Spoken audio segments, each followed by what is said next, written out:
Hello, everyone. This is David Tanenbaum in San Francisco, representing the Conservatory. And I'm here with Marko Topchii from the Ukraine to introduce his on-location concert for the Omni concert series. So first of all, welcome back to San Francisco in a virtual way, Marko. Thank you so much. I'm so happy to be with San Francisco again and with the whole world, I guess. Yeah, nice to see you again. I have to say that next year marks my 40th year teaching at this conservatory. And in that time, I have never heard a better student concert than the one you gave a few Decembers ago in our concert hall. It was Oh my really, God. really something fantastic. So, Thank you. yeah. So tell me, how has pandemic life been for you in this last year? I know you're so used to traveling around the world, and now we cannot. Yeah, exactly. Exactly. Things have changed 360 degrees. Oh, that's supposed to be a joke. Um, Actually, I think I've given my first concert in the 2020th, just in December. So I've been also like, I've been without concerts. I've been without like real life, I guess, competitions.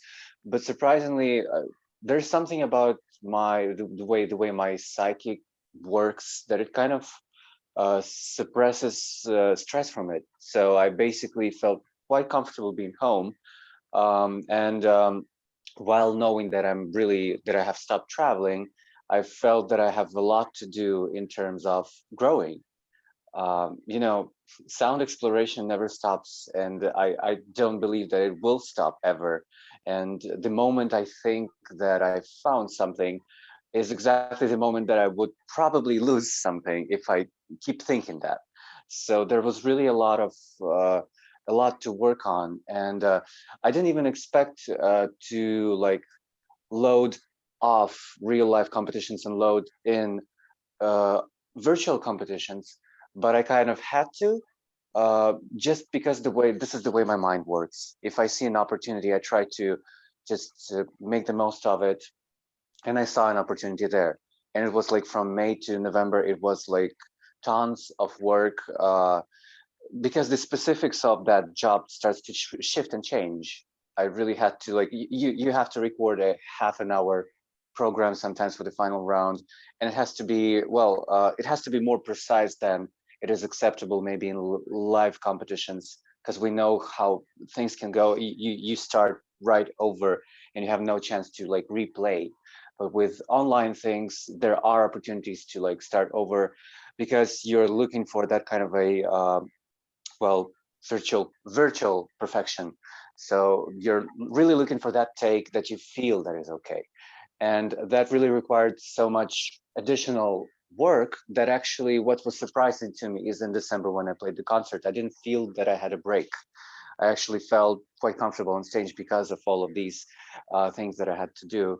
You know, basically with the sound. I bought a new camera. I started recording. I got just sick of my phone video quality, and it started being a little bit irritating. So I bought a new camera to record all these videos. Actually, the St. Andrew's Church concert was also recorded on it.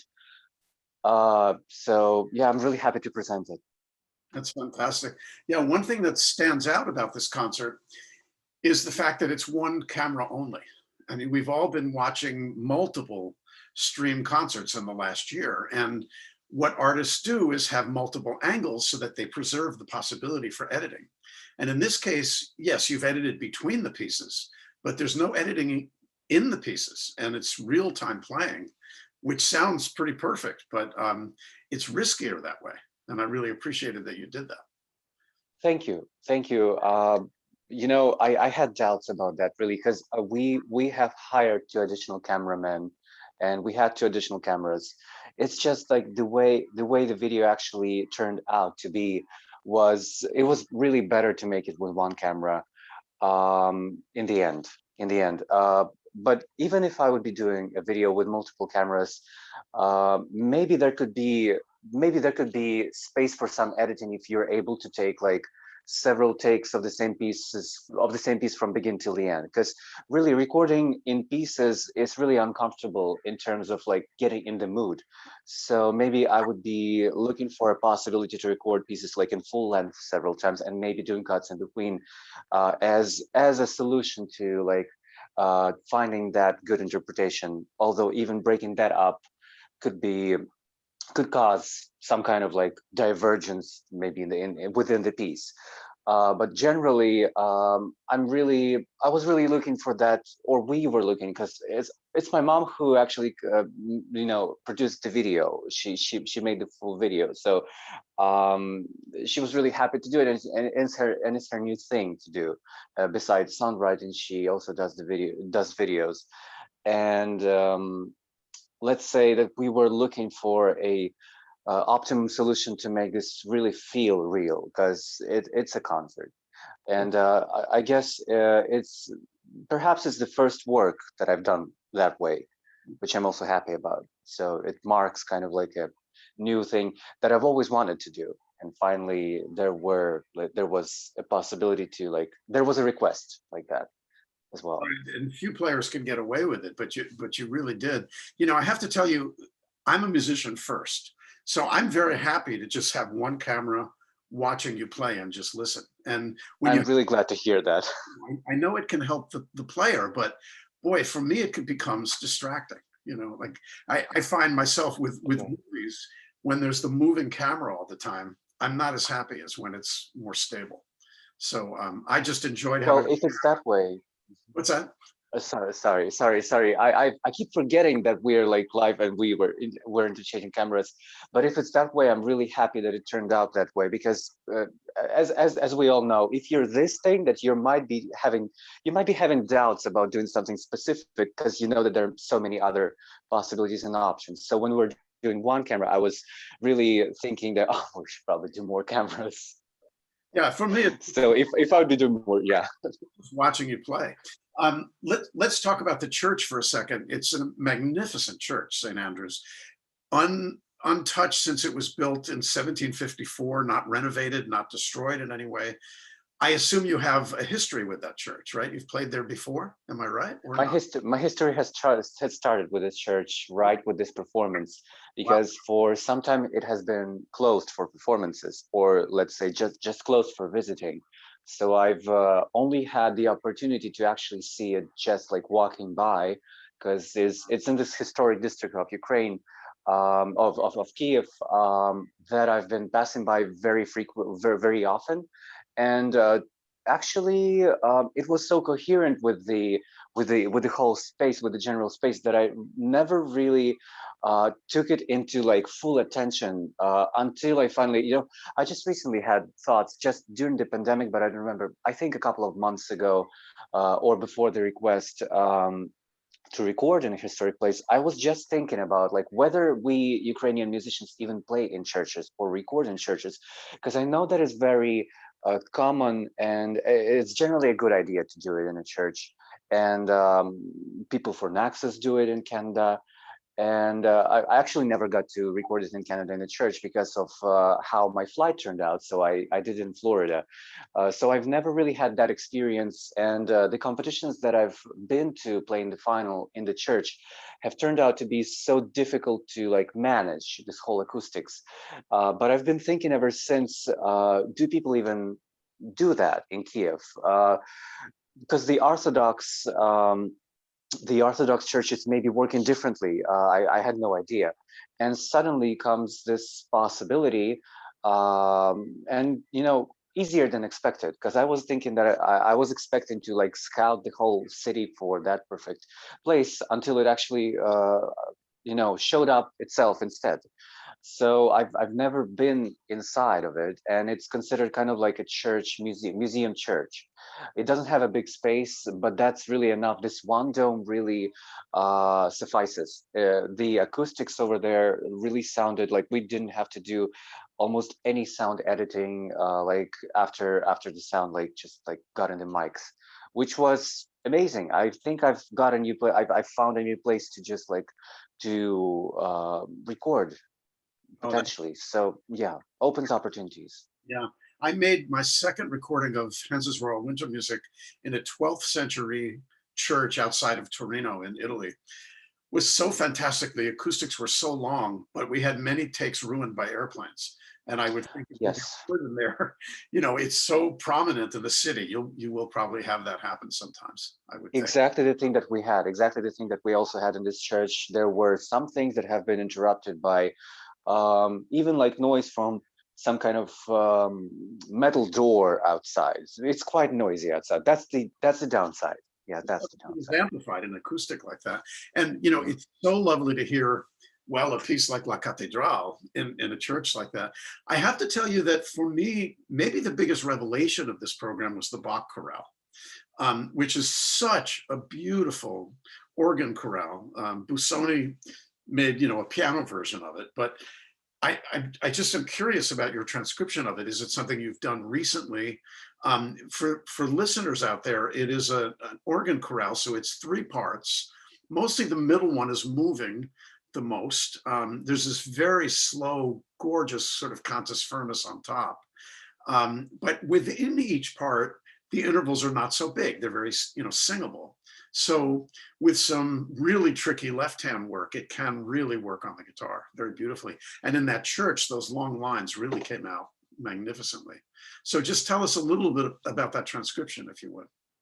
Oh, thank you so much, David, for highlighting that. This transcription is about a year old, and uh, I'm constantly looking for pieces that are possible to transcribe, and this I think was the first, could be the first ever piece that I've done that way, and then later came Ravel. This actually, again, thanks to my mom, it was her idea. It's just that I've known this piece for quite a time, and then we found, she found, I found, someone found, she found a performance that was so sensitive to the tonalities. It was like the agogics were a little bit tied to the swift to the shift of tonalities, that it kind of like touched in a very in a very certain specific way that it really made me want to try. So what I did, I found the scores, the original scores, and I just wrote them down for more convenience, if I remember well, because I might have just tried to play it from the scores over there, like directly, as I normally do, because I figured that the first good thing would be just to try playing it like from the original scores, and not invest time into trying to figure out like virtually without the instrument how to do it. So it was an experiment, because how it really works is just like you try from the beginning to the end, you try just to go through it and try to pick as many things with you as you can. And first it was, first I made it in E, E major, E minor.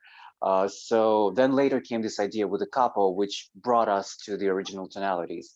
So yeah, this arrangement is just 1 year old. And at that time when I worked on it, it seemed like the hardest thing to do, because it required really a lot of like finger bending, and that's, you know, that always keeps surprising me how muscles work differently, and how these ligaments and fingers themselves just like and the tendons get tired so faster when it's something newer. And though I think that I have different stages of like uh playing that piece, there were more light sometimes, sometimes it's like really heavier in a way, and I tend to dramatize it towards the end.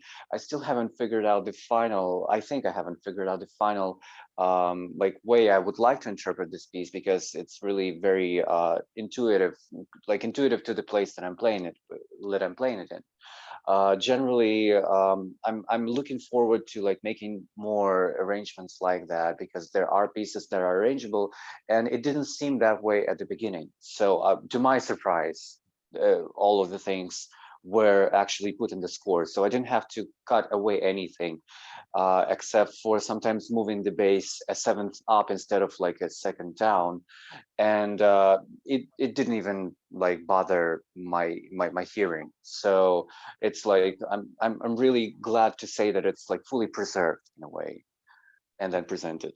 There are times when Bach himself made a change like that with a bass line in his Hmm. own Hmm. arranging. Yeah, I think, you know, acoustics will change how you interpret a piece like that. In a case like this church, you can go a little slower because it just helps the line so much. But I also think that, Bach is so great that it works at different tempos, and you will live with the piece and find different interpretations as you play it. Most Bach pieces for me work at least two different tempos really well. I played presto when I practice. I see. Just kidding. Yeah. And then, it's so great. The program ends with Kiev, where you are in Kiev, the Golden Gates. And yeah. And San Francisco has Golden Gates as well. I didn't think of that one. That's good. So we should stop pretty soon.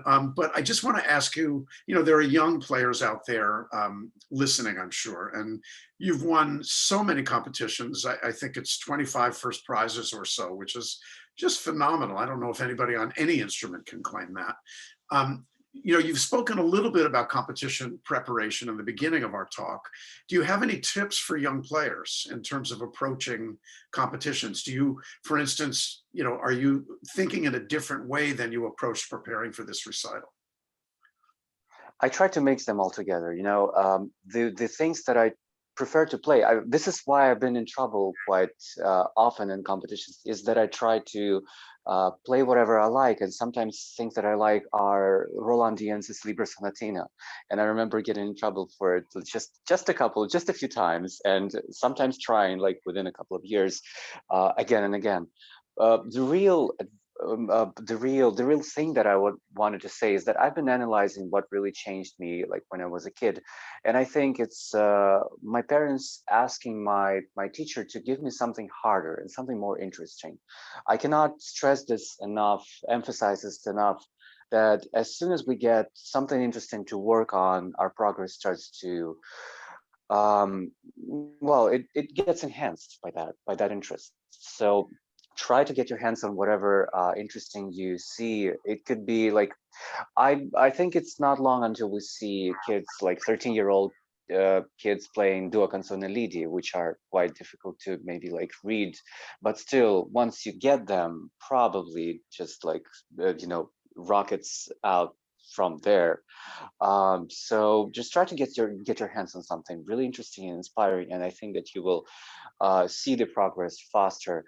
And same goes for competitions. Try to like pick choices that you think are not just good for like technical presentation, but rather for really that like emotional and technical synthesis that we are looking for in an artist generally. Yeah, I can think of, by the way, you've done so many. I can think of a competition that I was judging that you won, and I can think of one that I was judging that you didn't win. Would you say you've learned more from the ones you didn't win than the ones you won? I can definitely say that things that I haven't won or failed at first, which also happen quite often, where of course the things that have taught me a lot of important information that I use for concerts and for general life. So this kind of like anxiety that we might have sometimes, of course, is very universal, and I just try to solve it. There were situations where I just literally had a chair that was too high, and I've made like 7 mistakes in a row, and that thing taught me to like carry my chair from the hotel to the next competition, which like resulted in success. So of course, every failure, of course, we even have it in Ukrainian poetry. It's like learn from your defeats, because no victory teaches like that, something like that. So yes, of course, we tend to remember negative experience, and somehow it's important to make it work in a way that it doesn't get in your mind, but still teaches you the things that could get wrong. I had my strings break 10 minutes before a final round in Benicassim, and I just had to run back to my hotel because I didn't have those exact strings with me. And all these things, teach you that you might be hoping and expecting everything to go well until a string suddenly breaks before everything was okay. And suddenly your world kind of like turns upside down. So just get ready to these kind of, unexpected situations, and always stay normalized and stabilized. Yeah. I mean, this is, in a way, the difficulty, but also the beauty of performing is that the unexpected can happen, and you The unexpected things, anything. practically up as much as you can. One thing that I came up with when seating felt like it got in my way was I always asked for one of those adjustable piano benches, and I measured from putting the guitar to the 12th fret how high I wanted that chair. And so I just made it scientific and steady just to do it the same. Perfect. Yeah. Perfect. Just to try. That's what I would do if Yeah. I was, if I were. You know, I think it was Churchill who said, success is the ability to fail over and over again with no loss of enthusiasm. You know.